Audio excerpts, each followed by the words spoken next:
Пред 5 или 6 дена, пред Оделението за внатрешни работи Струга, се случува масовна тепачка помеѓу две групи, значи на капија. Во таа тепачка еден вади огнено оружје, пука во другиот, од другата група, го повредува. Полицаец пробува да ги спречи и го газа со кола. Шести ден денес, макавица. Така беше со јајцето, брат, нигде не дзирка, не прозирка. Така некако беше. Никој ништо, штама, нема билтен, нема зборење, нема локални портали некои така објавиле, ама ништо.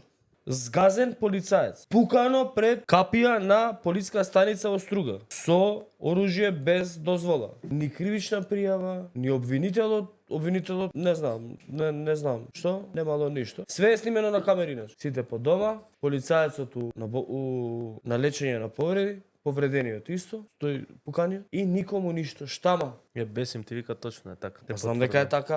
Демеќе има многу полицајци у СВР Охрид и у ОВР Струга. Многу полицајци. И шо ако има многу полицајци? Чутат. Им згазнале колега. Чутат. Абе сај се, ја ќе ме пушта на дисциплинска внатрешна, ќе ова, ќе ми намала плата. Чути си. И тебе ќе те згазнат утре и ќе нема кој да реагира за тебе.